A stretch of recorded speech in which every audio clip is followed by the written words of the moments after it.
formidable. Donc on est là pour une table ronde, hein, comment le mobile fluidifie le parcours d'achat. On va peut-être rapidement se présenter.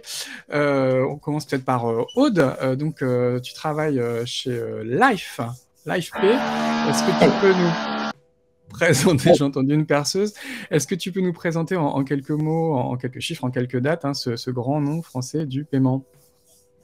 Alors, je suis désolée, la perceuse est chez moi, malheureusement, donc j'essaierai D'accord. de rythmer avec les éléments.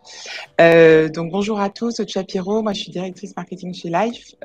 Donc, Life, en fait, est une solution de paiement mobile créée il y a plus de 5 ans aujourd'hui maintenant. Donc, nous offrons des solutions de paiement Bon anniversaire. simples, sécurisées. Ah bah voilà, simples, sécurisées et surtout avant-gardistes à plus de 2,5 millions d'utilisateurs. Et côté merchant, en fait, le point très important, c'est que nous leur permettons de tirer parti du numérique pour améliorer l'expérience client, l'expérience en magasin, en leur permettant d'améliorer, de fluidifier le parcours d'achat, donc dont on va détailler un peu tout ça plus tard, et Dans un instant, ouais. également surtout de faciliter la collecte de données anonymisées pour leur permettre de personnaliser la relation client. D'accord, donc des cas vraiment concrets dans les grandes surfaces et dans les restaurants notamment. On en reparlera dans un instant. En dessous de Aude, sur mon écran, c'est Claire Exactement. Chavanon. Bonjour Claire.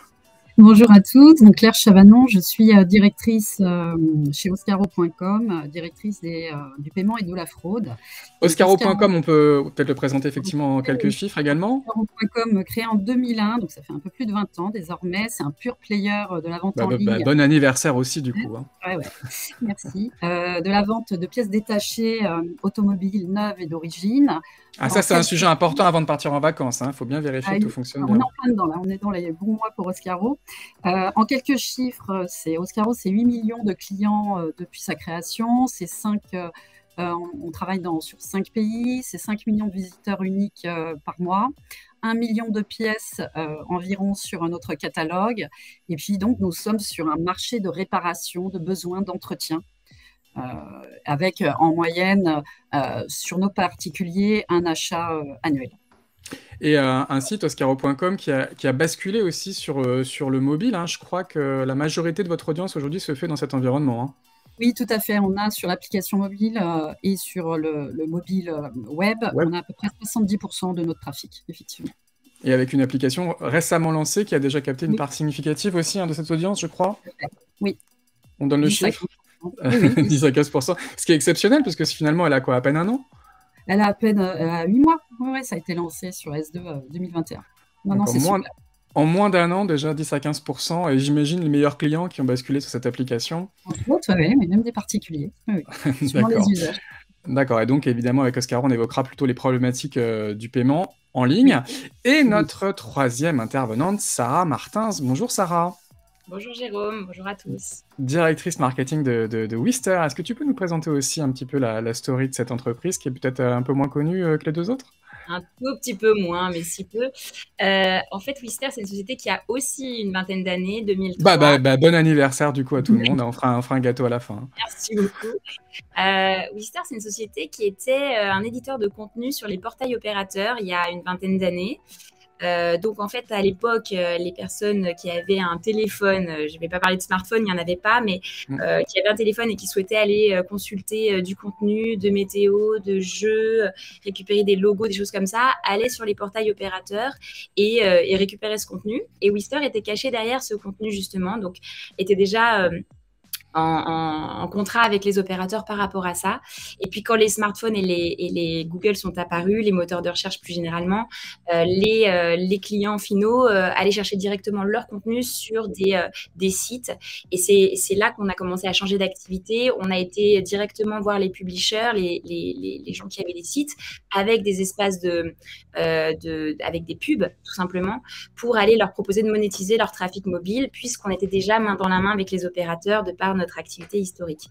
Donc, ça s'est un petit peu transformé. Maintenant, on parle directement aux publishers et on fait de la pub sur les sites de ces publishers en permettant, en effet, d'acheter de la marque des advertisers. Attention, c'est pas la même chose, via la facturation sur facture opérateur, du coup.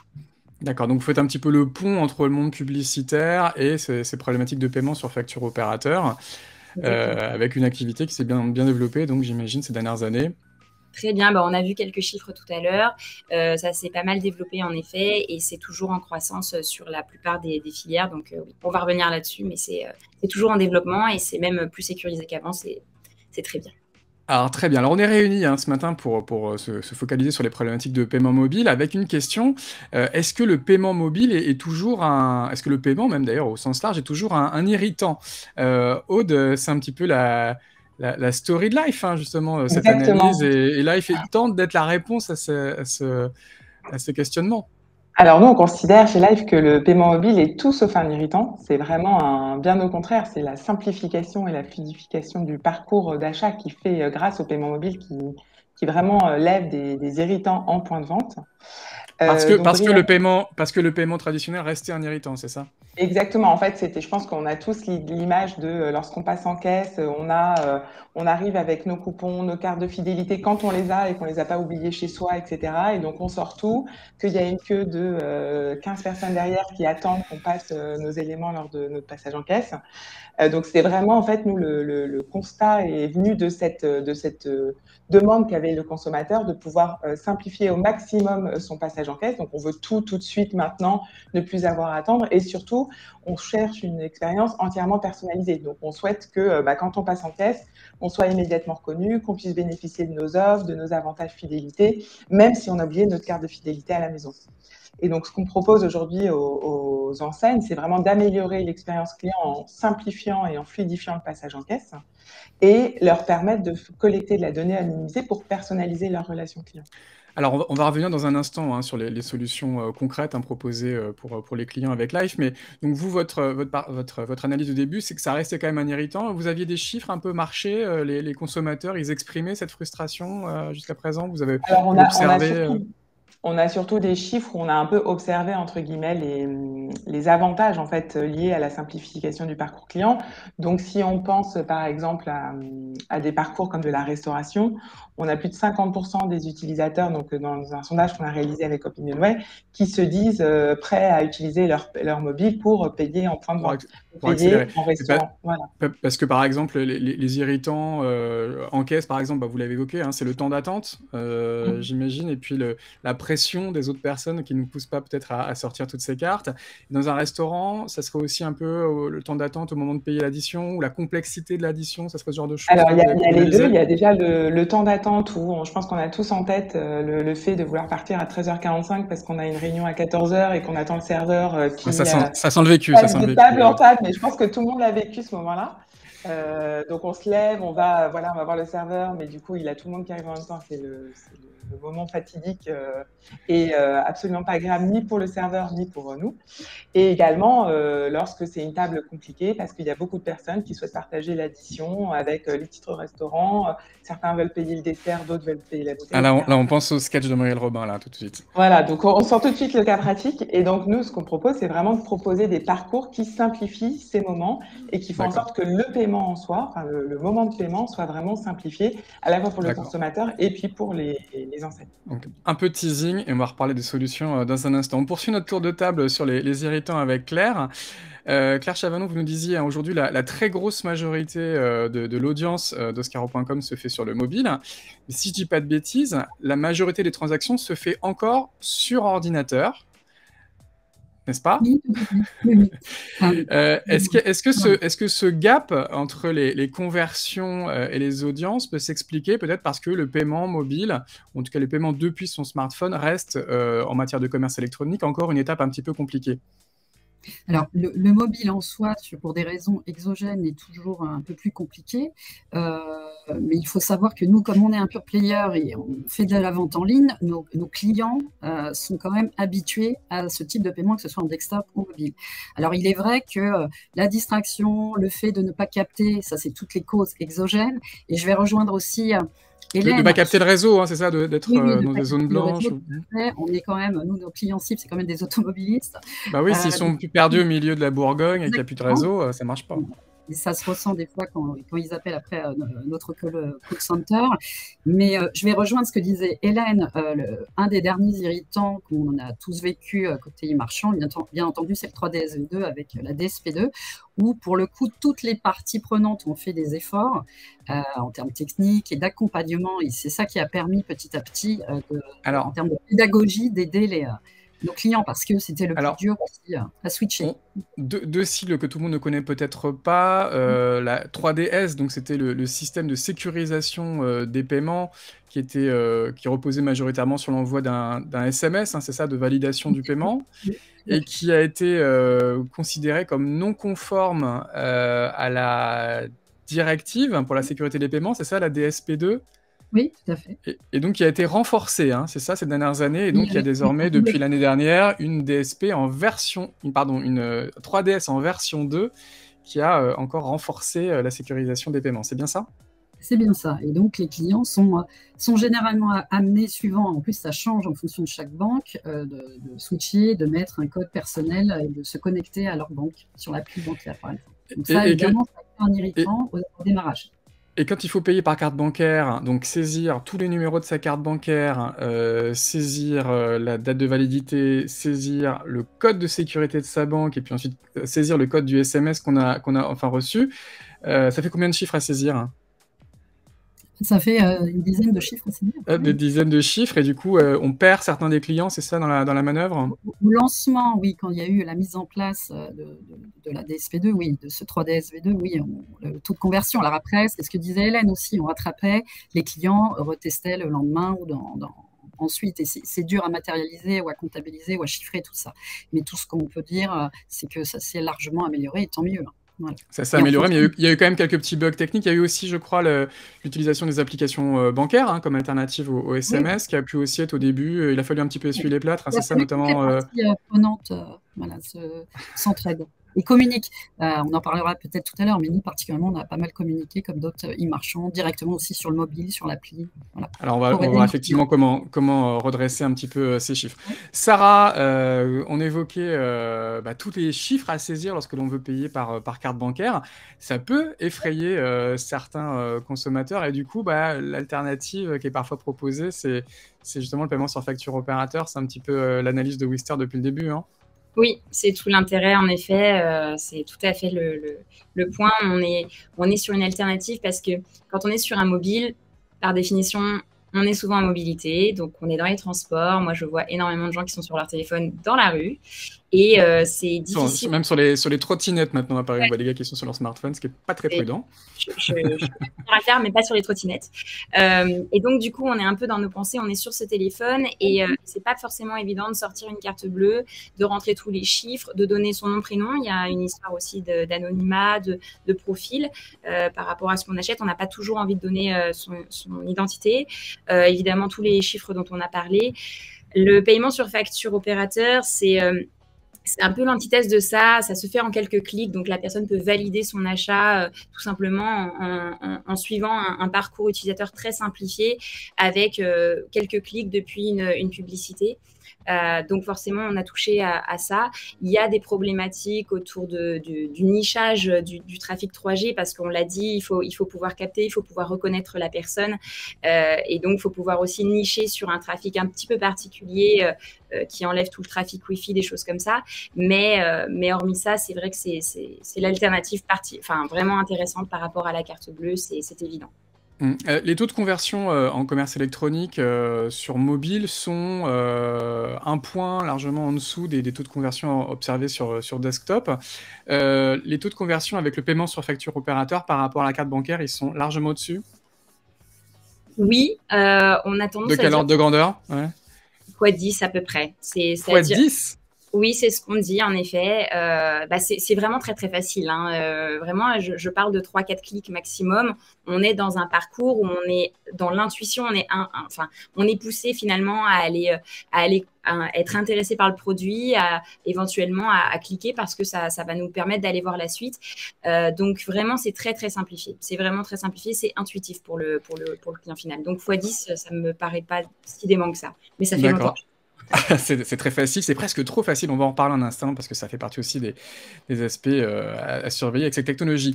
Aude, alors on va rentrer dans le concret. On a évoqué les irritants à la fois dans les supermarchés, à la fois dans les restaurants. C'est quoi les solutions qu'a imaginé Life pour justement gommer ces irritants et améliorer les performances chez ces types de marchands? Alors, on a plusieurs types de solutions. Si on regarde sur le secteur de la grande distribution et en particulier grande surface alimentaire, on a tout d'abord des solutions qui permettent de simplifier le passage en caisse traditionnel. Donc là où avant, ce qu'on expliquait tout à l'heure, vous arriviez avec des coupons, vos cartes de fidélité et ensuite vous présentiez votre moyen de paiement à l'hôte de caisse. Aujourd'hui, juste en présentant le paiement, le QR code de l'application LifePay, dans lequel en fait vous aurez précédemment déjà mis votre moyen de paiement, que ce soit votre carte bancaire, vos cartes titres restaurant ou votre carte de fidélité de l'enseigne. En un seul geste, en fait, on va procéder au paiement, mais également on va appliquer les offres, les programmes de votre cagnotte fidélité. On va dématérialiser le ticket de caisse, le tout dans l'application mobile. Donc un smart paiement, on fait plusieurs gestes en un seul, c'est ça? Enfin, plusieurs actions en un seul geste. C'est vraiment ce qui est proposé dans des enseignes comme Casino, comme Monoprix, comme Franprix. C'est vraiment de simplifier le passage en caisse traditionnel. Après, on propose alors, je suis désolée, le marteau-piqueur revient. On va même jusqu'à, dans certains cas, supprimer complètement le passage en caisse. Donc, on offre de l'autonomie complète aux consommateurs. C'est ce qu'on appelle le self-scanning, c'est ça, avec le les clients qui utilisent leur exactement. smartphone pour directement scanner les prix depuis leur... C'est exactement ça. Donc, le client rentre, par exemple, à la grande épicerie ou au Carrefour City. Il lance son application, il va lui-même aller scanner les codes barres de ses articles, donc le code barre d'une bouteille d'eau, d'un paquet de gâteaux ou de n'importe ou d'un sandwich par exemple. C'est un usage adapté par exemple pour la pause déjeuner où on a 3-4 produits à acheter, ça va très vite. Exactement. C'est surtout des usages où on souhaite vraiment un gain de temps parce qu'on a 5 minutes pour aller acheter, faire 3 courses. Et donc, du coup, on scanne en autonomie le code barre. Lorsqu'on constitue son panier, lorsqu'on a constitué son panier, on valide le paiement avec le moyen de paiement, donc la carte bancaire ou même la carte titre restaurant qu'on aura mis dans son application LifePay. On paye, donc sans passer dans les caisses traditionnelles, et on présente son reçu de paiement au vigile qui vérifie du coup la transaction par rapport au produit. C'est toujours un moment de tension, ça. Hein, faut pas que ça. Alors c'est vu peut-être comme je pense que la première utilisation, il y a peut-être une appréhension parce qu'on se dit en tant que consommateur, est-ce que je vais pas être du coup repris ou quoi? Nous, on a un vrai accompagnement des vigiles pour qu'ils soient formés, accompagnés pour juste regarder la cohérence entre le ticket la cohérence, exactement, et qui puisse simplifier au maximum les entrées et sorties d'un magasin. Alors, ça, c'est l'expérience self-scanning dans les supermarchés. Il y a aussi des travaux autour de la restauration. Hein. Vous êtes très actifs dans la restauration. Exactement, c'est un vrai secteur qui est en plein bouleversement, donc qui souhaite, avec toute la restructuration qu'il y a eu après la période du Covid, où en fait il fallait réussir à faire revenir les consommateurs dans les établissements. Donc, il y avait beaucoup d'usages sur de la livraison ou du click and collect. Mais suite à la réouverture du coup des établissements, il fallait pouvoir faire revenir les consommateurs dans les établissements. Et donc, on a proposé des parcours pareils d'autonomie pour le consommateur pour qu'il puisse régler son addition. Donc, avec le positionnement de QR code sur les tables ou sur l'addition. Le client va aller scanner son QR code, il récupère l'addition sur son mobile, il sélectionne les consommations qu'il souhaite payer. Donc, il peut décider de payer toute l'addition, il peut décider de payer une pizza et la bouteille qui va avec. Oui, ça, c'est dans le cadre où il répartit l'addition entre plusieurs personnes. Exactement. On a même des partages en 3-4, donc un calcul très rapide. Il a la possibilité de laisser un pourboire aussi dématérialisé au serveur et ensuite il règle son addition via les moyens de paiement qu'il a mis dans l'application. D'accord, donc plusieurs actions très concrètes et on reviendra dans un instant peut-être sur le ROI de ces opérations et voir le gain tant pour les marchands que pour les consommateurs. Claire, vous aviez commencé à nous expliquer que face à la complexité effectivement de la V2 de 3DS, l'une des réponses, ça avait été la pédagogie, hein, surtout pour expliquer aux consommateurs ce qu'il fallait faire, c'est ça ? Oui, tout à fait. C'est-à-dire que sur tous les canaux, que ce soit donc desktop, mobile, directement sur les FAQ ou sur la page paiement, etc., nous expliquions comment fonctionnait, mais avec juste un petit texte très simple, comment fonctionnait la DSP2 et à quoi devait s'attendre le client et surtout ce qu'il devait faire. Donc, on l'a fait, et comme plusieurs marchands l'ont fait aussi, c'est ce qu'on expliquait, hein, toutes les parties prenantes s'y sont mis. Du coup, ça a fait globalement une pédagogie vis-à-vis des clients qui, en visitant tous les jours, se sont habitués à cette nouvelle méthode à double facteur d'authentification. Et pour revenir un petit peu plus sur l'UX, côté Oscaro, voilà, ce qui nous semble absolument nécessaire, c'est d'avoir une UX simple, efficace, avec un look épuré. On a fait le choix aussi plus global concernant la rationalisation des moyens de paiement. Ça a été un choix stratégique, et ce qui est bénéfique également donc, sur le mobile, pour pas que le client se retrouve à scroller sur une page trop longue. Voilà.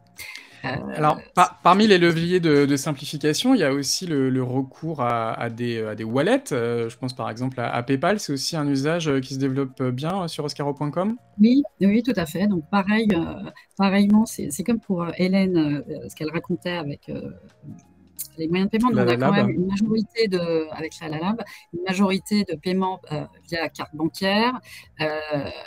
En second choix client, c'est le wallet, c'est PayPal. Et puis ensuite, il y a les offres fractionnées. Alors, on va en parler un petit peu après, les offres fractionnées. Oui. Mais l'intérêt d'un PayPal, c'est la simplicité pour l'utilisateur. Là, effectivement, il retrouve une solution en un clic, hein, c'est ça?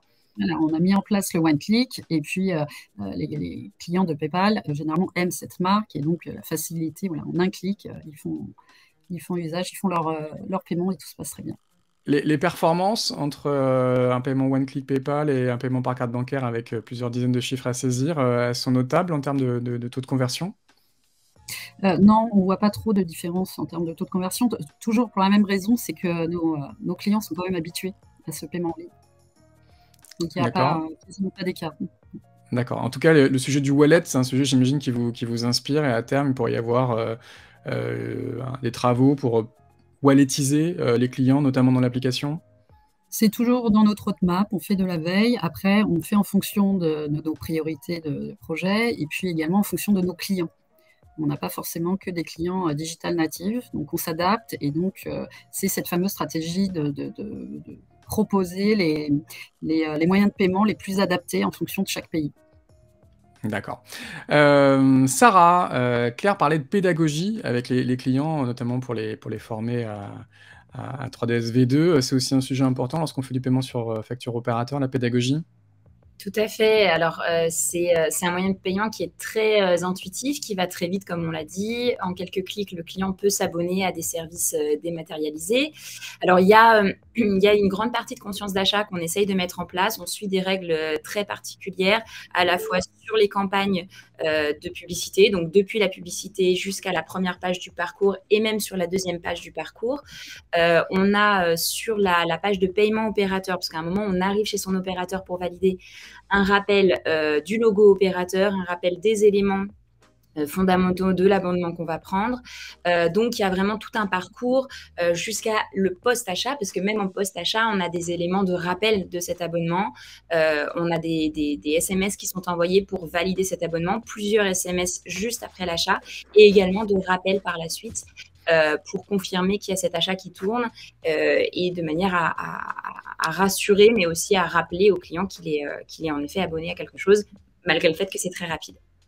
D'accord, et on rappelle, hein, votre business model, c'est de facturer en fait des gens dont vous aurez assuré la promotion du service, hein, c'est ça, c'est une solution tout en un pour certains éditeurs, et donc dès les phases en amont de promotion du service, vous pouvez commencer cette phase de pédagogie, d'accompagnement, hein. Exactement, et c'est un petit peu tout le business model de Wister. On n'est pas un moyen de paiement en fait qu'on vient apporter à des marques. Nous, on vient faire l'acquisition pour ces marques. Donc, on est vraiment un partenaire d'acquisition. On a des règles très strictes à suivre par rapport à cette acquisition parce que c'est très rapide en effet et qu'il faut faire très attention et accompagner le client. Du coup, on est spécialisé vraiment dans la monétisation de l'audience mobile depuis la bannière, en effet, où on va accompagner, on va donner envie au client de rentrer dans la boutique. On va lui permettre d'y rentrer grâce à cette monétisation et ce paiement sur facture. Et ensuite, c'est la marque qui doit faire vivre ce client. Donc, on renvoie le client et l'abonné juste après le paiement. On peut donner 2-3 exemples de services qui ont recours à Wister dans le domaine de l'éducation, je crois? Alors la formation, en effet, Formation? la formation, on peut faire tout type de service honnêtement. On est beaucoup sur la vidéo à la demande, on pourrait être sur la presse, le jeu, ça pourrait, alors vraiment ça peut s'étendre à beaucoup, beaucoup de secteurs. On pourrait être sur l'édition, le montage de vidéos, de photos, tout ce qui est à l'abonnement en fait, puisqu'on est vraiment de plus en plus sur un modèle à l'abonnement et en micro-paiement sur du numérique. Donc globalement autour de 3 euros par semaine, 10 euros par mois, avec une récurrence sur l'achat. Donc presque, enfin énormément En tout de cas, types. c'est des produits dématérialisés. On reviendra dans un instant sur l'abonnement. Je voudrais qu'on parle dans cet avant-dernier tour des évolutions dans l'univers du paiement. Aude, on a commencé donc à parler de simplification avec le paiement en point de vente, paiement en caisse. C'est quoi les grandes innovations, vous, que vous observez encore? On peut aller encore plus loin, un peu à l'image de ce que fait Amazon avec ces systèmes de passage en caisse transparents Ouais. Bah, c'est vrai que c'est des parcours, c'est des parcours effectivement lancés par Amazon ou même Carrefour qui a qui a lancé 2 ou 3 points de vente dans cette logique où il n'y a plus du tout de caisse en fait, et qu'il y a tout un ensemble de caméras qui suit effectivement le consommateur lorsqu'il rentre. Nous, on pense qu'il y a tout de même un gain, du coup, il y a une nécessité de pouvoir toujours bénéficier de ces éléments de fidélité, de simplifier le parcours de client via l'application mobile. Donc aujourd'hui, on a plus de quasiment 3 millions d'utilisateurs dans l'application Life à qui on propose effectivement ces nouveaux parcours d'achat, mais également d'autres éléments de contenu, d'autres bons plans, etc. Donc on a une communauté également qu'on incite à aller, que ce soit en grande surface, en restaurant, dans les établissements avec lesquels on travaille. Donc c'est aussi bien plus que du important. paiement. Hein. Exactement. Et en fait, on a justement cette communauté d'utilisateurs également à animer et à leur mettre à disposition du contenu qui les intéresse. Ouais. Dans la restauration, vous avez aussi innové sur des points auxquels on ne pense pas forcément, qui sont le paiement des pourboires. C'est un point important aussi pour pas mal Exactement. de restaurants aujourd'hui, notamment pour donner un petit surplus de revenus à leurs collaborateurs. Ça a été très important dans tous les parcours de paiement à table, de paiement et commande à table, c'était très important de positionner cette étape de pourboire pour les serveurs. Déjà pour les accompagner, donc on a lancé la première solution de pourboire il y a plus d'1 an maintenant, donc au moment de la réouverture des établissements, voilà, des restaurants. Dans tous les parcours aujourd'hui, donc on propose cette étape de je laisse un pourboire. Ce qui est en plus très positif parce qu'aujourd'hui, lorsque le consommateur se retrouve devant cet écran où il a un pavé numérique pour saisir s'il veut laisser 1, 2 ou 3 euros de pourboire, souvent il laisse un pourboire moyen qui est supérieur à juste quelques centimes posés sur la table. Donc ça déjà c'est un point très positif pour les serveurs. Et dans le sondage qu'on a fait, on a vu que plus de 40% des 16-24 ans étaient prêts à laisser un pourboire avec leur mobile. Donc on voit que c'est un usage qui se développe et qui se développe de plus en plus et qui va faciliter l'adoption de ces nouveaux parcours par les serveurs et les personnels en salle. D'accord. Claire, vous aviez commencé à nous parler aussi de nouvelles pratiques, notamment le paiement fractionné. C'est un sujet dont on parle depuis quelques années. Peut-être que vous pourrez expliquer un petit peu le concept, parce que ça s'apparente à une forme de crédit. Ça serait quoi la meilleure définition du paiement fractionné? Oui, bah qui est communément dans le milieu du paiement appelé le BNPL, qui Buy Now et Pay Later. C'est une forme de crédit à la consommation qui permet aux clients de régler en plusieurs fois ou en différé, en fait. Et c'est vrai que c'est un moyen de paiement qui a plutôt le vent en poupe depuis plusieurs années. Il y a des nouveaux acteurs de fintech qui sont arrivés récemment et ça marche très très bien au vu de la conjoncture actuelle. Voilà. Oui, il y a à la fois des startups, notamment en Europe, et on a vu aussi, je crois, Apple se prépositionner aussi sur ce sujet-là aux États-Unis. Donc ça fait partie vraiment des leviers qui permettent de faciliter la transformation, notamment pour des paiements sur des montants un petit peu élevés, c'est ça? Oui, tout à fait. C'est sur des montants un peu plus élevés et qui permet aussi aux clients de rajouter des pièces. En gros, on le voit quotidiennement. Les paniers, les paniers sont plus élevés sur du BNPL ou du paiement fractionné, tout à fait. Quand il y a cette option, on dépense plus. Oui. D'accord. Après, c'est aussi donc on le disait, c'est quasiment du crédit. Est-ce que à terme, on peut anticiper que le régulateur, on va dire, contrôle un petit peu plus l'endettement des gens et qu'il y a un petit peu moins d'usage à ces technologies? Oui, ça commence, le régulateur commence à regarder un petit peu tout ça, parce que le risque qui est pris, c'est évidemment le surendettement par l'accumulation ou la récurrence, la démultiplication de ces crédits pour un ménage. Donc c'est le Donc, risque majeur. Donc tout ça, on peut s'imaginer que à moyen terme, les choses bougent un petit peu. C'est vrai. d'accord. Après, Hélène, oui? excuse-moi, je t'ai coupé. Et juste sur le paiement fractionné, on est aussi dans un contexte d'inflation, ce qui veut dire que les prix peuvent augmenter d'une année sur l'autre d'un montant significatif. Proposer cette forme de crédit gratuit à des clients, ça peut être un risque pour les marchands? La question, elle est toujours pour moi? Oui. Oui. Est-ce que c'est un risque pour les marchands? Non, je ne pense pas. À partir du moment après, de toute façon, ça sera régulé. Si ça nécessite ensuite plus de fichage, ou il est recommandé par les parties prenantes de demander une ID ou différents documents, la simple chose, c'est que ça risque on Et risque en sur, coup de prise de perdre, voilà. ouais. Et sur la question sur la question de l'inflation, là, le risque, il est plutôt côté marchand, c'est-à-dire définir des prix qui seraient en fait rapidement obsolètes parce que les prix s'envolent. Ces logiques de crédit, ça peut être un souci ou pas? Non, chez Oscaron, non, puisque nous, on fait partie d'un groupe où la majorité des pièces, nos fournisseurs sont partie du groupe. Donc on arrive tout D'accord, à fait à gérer cette inflation. d'accord. Parmi les autres innovations, qu'est-ce qu'il faut aussi anticiper? Je vous ai coupé sur... Oui, parmi les autres innovations, je pense qu'il faut parler, c'est pareil, depuis 4 ans, on a quand même l'instant payment, donc le paiement instantané qui arrive, qui a encore des difficultés un peu en France, mais le concept, c'est d'effectuer un virement en quelques secondes, sans plafond. Alors après, ça sera certainement plafonné en fonction des banques, mais en tout cas, c'est un virement qui s'effectue très vite, de manière sécurisée, révocable, et ça permet aux clients d'acheter sur des plus gros montants, pardon. Donc, D'accord. Et c'est aux quelque chose, commerçants d'encaisser pardon, immédiatement, hein, c'est ça? exactement. Alors qu'avant, il fallait attendre plusieurs jours peut-être Donc, pour c'est encaisser quelque le paiement chose, du voilà, client. que nous regardons de très près. D'accord. Merci Sarah également sur les tendances, on a commencé à en parler, notamment pour les biens dématérialisés, c'est la question des abonnements. Ça, c'est un gros sujet aujourd'hui. On le voit, il y a de plus en plus de Français qui ont recours à des abonnements pour des produits dématérialisés. On pense à la VOD, on pense à la musique. C'est aussi une grosse tendance. Et là, le paiement sur facture opérateur est la solution? Oui, c'est la solution. En tout cas, ça va vraiment dans ce sens depuis plusieurs mois, plusieurs années. Avant, on était plutôt sur de l'acte, en effet. On est en train de passer de plus en plus sur l'abonnement. Il y a énormément de sociétés qui travaillent là-dedans. Et le paiement sur facture opérateur facilite vraiment cette partie-là. Comme je le disais, on fait rentrer des gens dans la boutique et ensuite, c'est la marque qui va aller fidéliser, qui va faire vivre le client et lui donner envie de rester.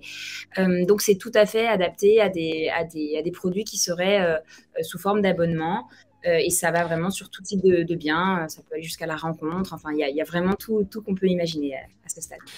Alors, ce qui est bien, c'est quand les paniers d'achat sont plus élevés, parce qu'avec un abonnement, forcément, ça fait un ARPU plus important et sur une plus longue période, ça peut autoriser, pour des boîtes comme Wister, des coûts d'acquisition beaucoup plus élevés. On rentre dans un cercle un peu vertueux, et ça vous donne plus de marge de manœuvre.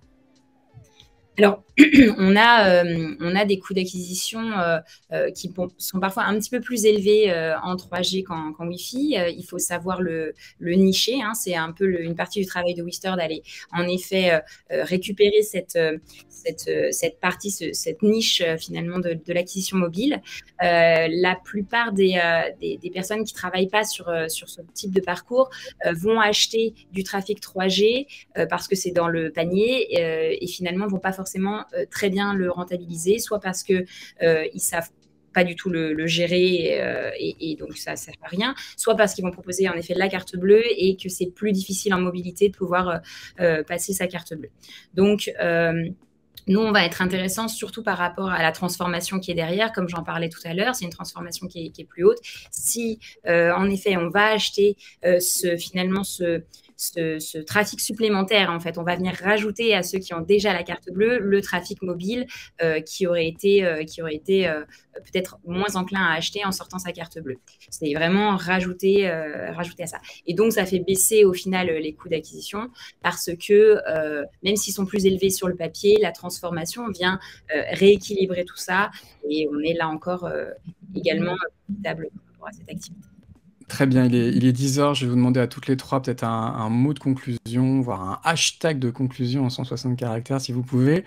Aude, Life, on disait c'est du smart paiement. Votre réflexion en tout cas, c'est de faire disparaître tous les irritants et même rendre le paiement mobile, j'ai l'impression, encore plus finalement agréable que du paiement que vous pouvez faire auparavant.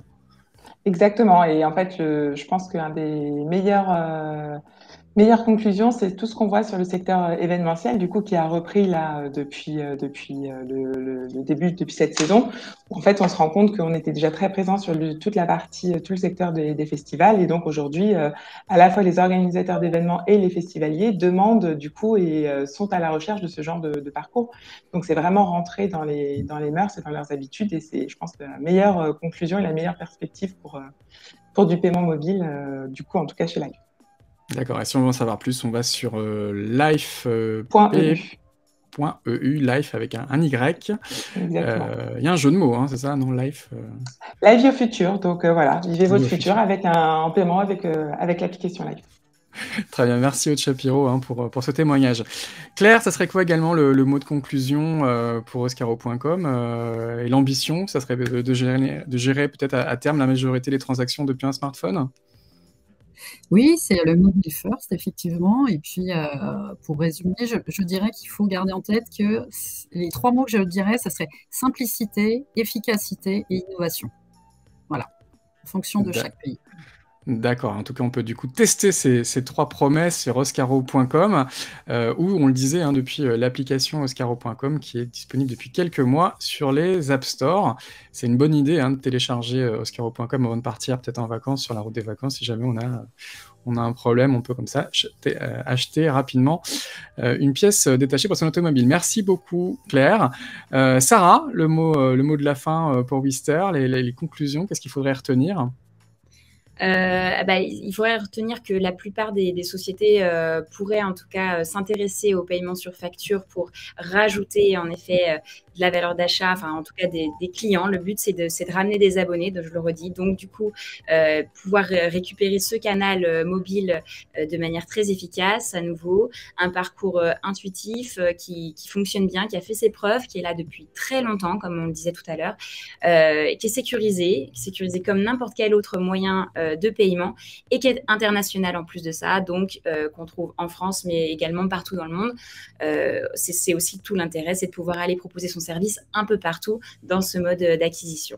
Donc voilà. Donc rendez-vous sur wister.com, c'est ça ? Wister.fr pour en savoir plus. Je vais demander à Johan de nous rejoindre. Johan, tu nous as écoutés ? Bien sûr, bonjour. Je te prends par surprise. C'était intéressant cet échange. Est-ce que tu veux ajouter quelque chose ? Non, c'était très bien. Ça montre bien tous les use cases du paiement mobile. Moi, je suis fervent addict du paiement mobile en proximité, mais ça montre bien qu'il y a d'autres use cases et que le paiement aussi in-app progresse. J'en parlerai un petit peu aussi après. D'accord. Bon, en tout cas, merci beaucoup Aude, Claire et Sarah pour ces témoignages.